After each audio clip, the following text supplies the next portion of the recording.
The Forestry Trunk Road was on our wish list for a while. This 1,000 kilometer long road runs from the Bolt in northern Alberta all the way to Coleman in the south. The Forestry Trunk Road, or FTR in short, is the longest overland route in Alberta.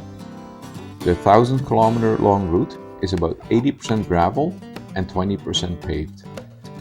We entered the FTR at Caroline and went north towards Nordegg. At this time we could not do the complete FTR due to other obligations, but we are definitely going to do that soon.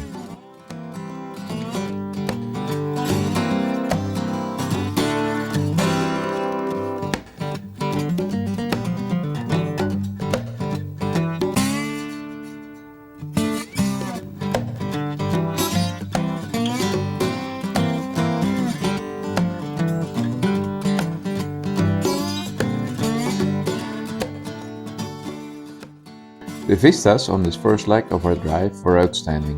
The road has plenty of switchbacks and tight curves and was a little greasy at spots where the fresh snow was melted, but overall very good to drive.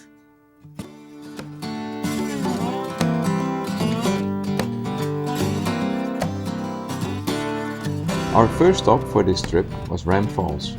This provincial park is mostly known for its 20-meter high waterfall that drops over a sandstone ledge.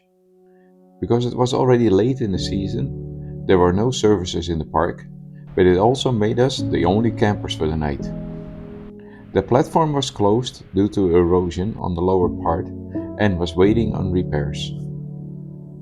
We took a short hike to the falls lookout point and were amazed by its beauty and the amount of water that was still flowing so late in the year. It must be enormous in the spring with all the snow melt.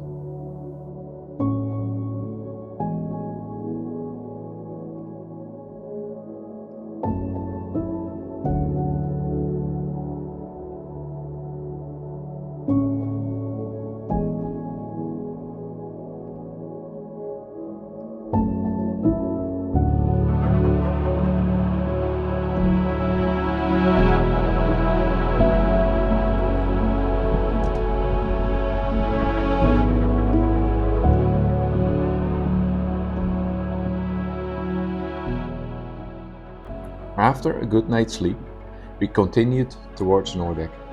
The beauty of the FTR kept amazing us. The road was not very busy, but there were still one other couple and also an Arctic Fox truck camper. We stopped for a minute and exchanged road information.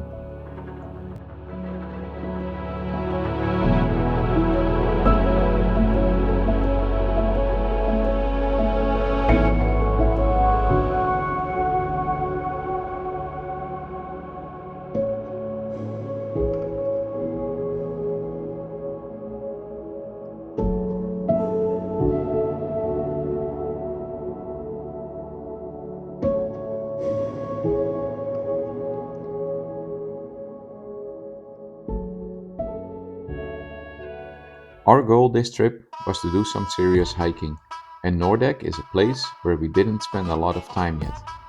Located in the foothills of the Rocky Mountains and the Saskatchewan River Valley, it's an outdoor paradise for every season. Our first hike of the trip was the Baldy Fire Lookout via Sunday Mountain Trail. To get to the trailhead, the road was slick and steep at some points, but very doable with our setup.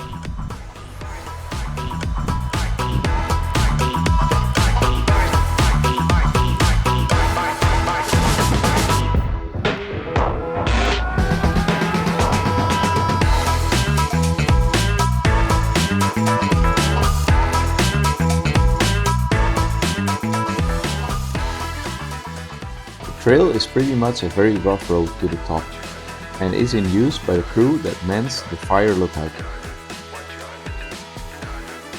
At the top we had a clear view in 360 degrees direction and could even spot Abram Lake in the distance.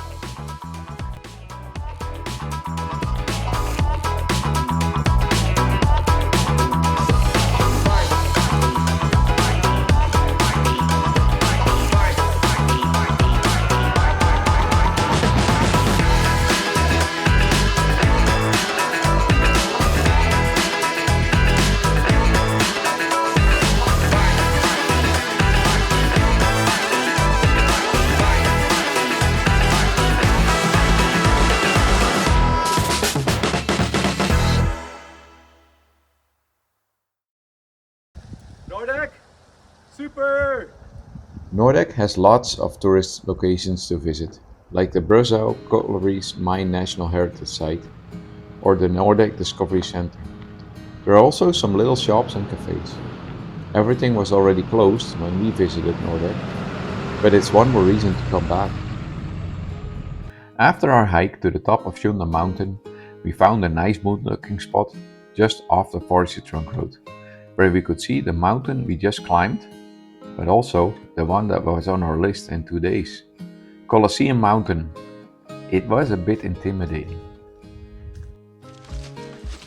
Still a bit sore from the steep hike from the day before, we decided to do an easy little hike that promised a beautiful waterfall. The Nordek East Bush Falls Loop. The trail started on the outskirts of town as a quad trail and was rutted in some places. The trail has just enough elevation to stretch your legs, but not too much. The fall was dried up, but it was still a nice hike.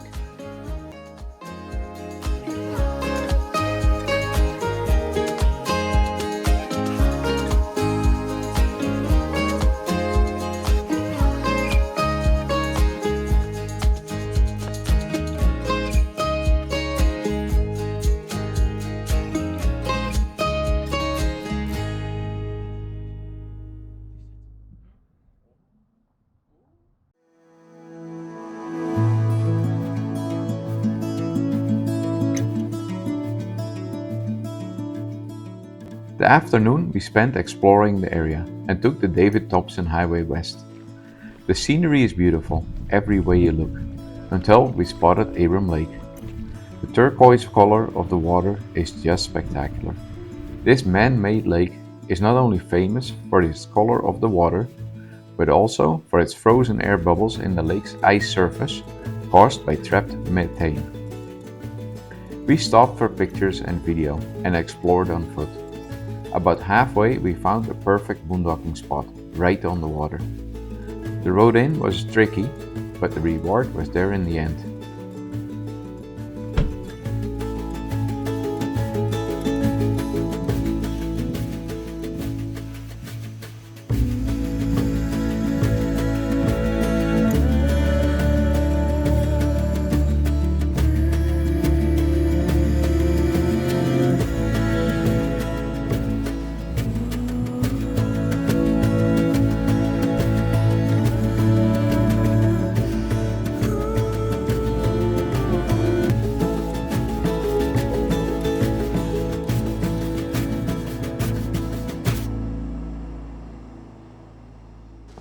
Okay.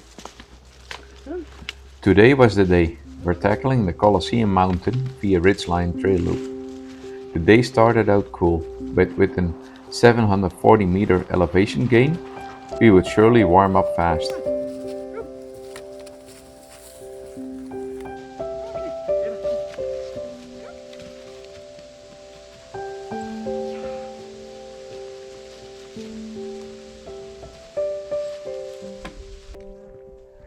The first kilometers we hiked to a treat area. If you pay attention, you see all kinds of crazy things.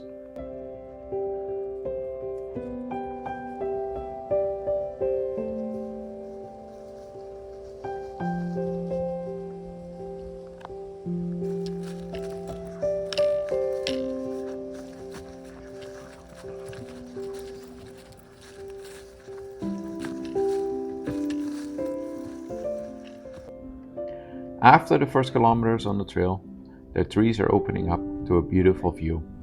We stopped often for pictures and to enjoy some snacks.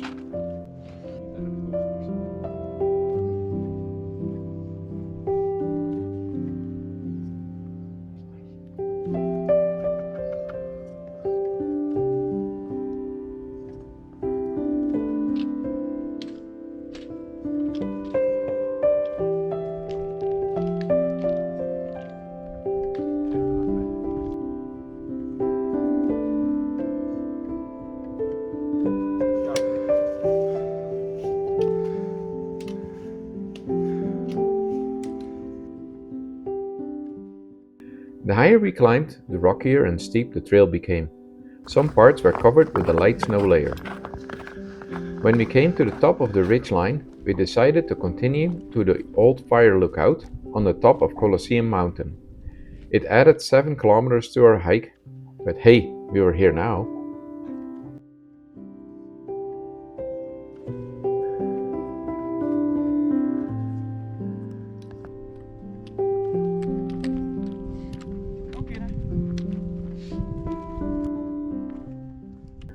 At the summit, we took in the views after our accomplishment. To our surprise, there was a summit lockbox where people left messages. We could not stay behind and left that message ourselves. Something so small but so cool.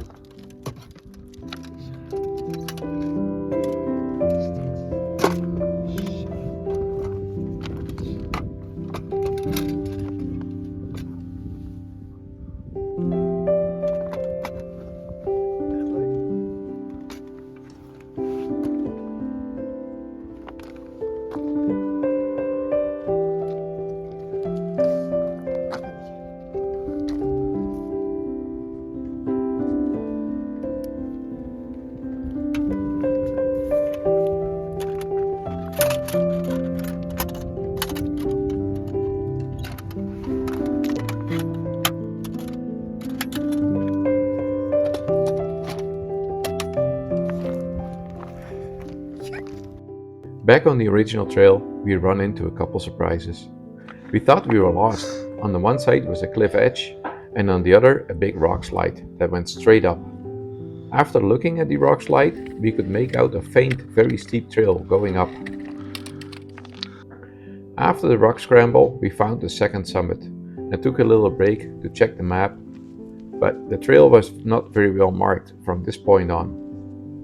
We enjoyed the views while we crossed the alpine meadows.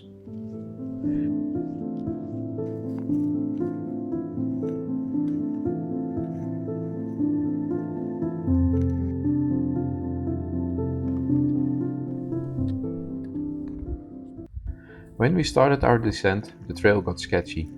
It was more a goat path that went almost straight down next to a sheer drop-off. For safety reasons, we did not film this part of the trail. Halfway down, we found another obstacle, a ladder. I went down first with Akira on my shoulder, then Ruby followed. I was very impressed how she handled this obstacle with her fear of heights. Roep, ik vind je wel echt een stoer wijf.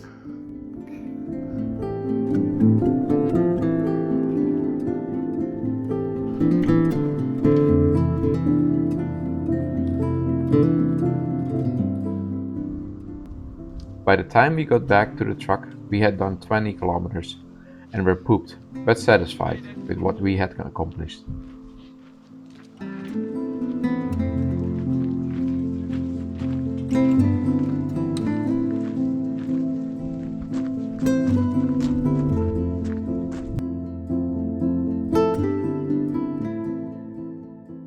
Still a bit sore from yesterday's hike, we continued our way west towards the Icefields Parkway and admired the magnificent Rocky Mountains.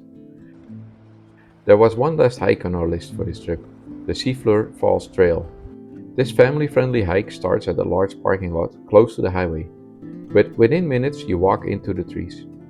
When the trees open, the scenic views of the surrounding mountains and the North Saskatchewan River are just beautiful. There are 2 bridges to cross on this trail. The Topum Suspension Bridge spans the North Saskatchewan River, and here is where lots of people turn around, and that's a pity, because this trail has so much more to offer.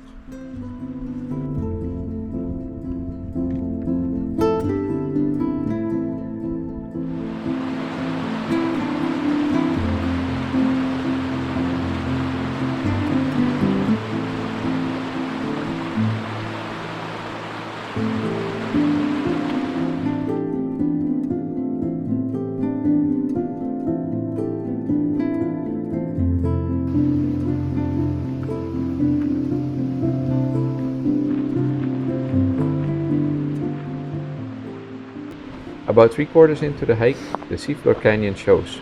The first signs of something special is around the corner.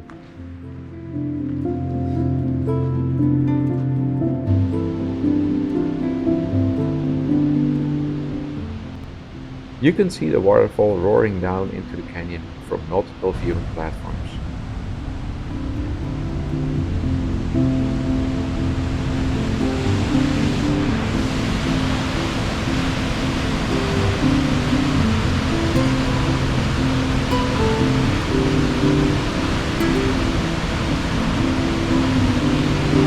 After admiring the waterfall for a while, we sat down for lunch at the top of the waterfall. We soaked in this marvel of nature's wonder before heading back to our home away from home.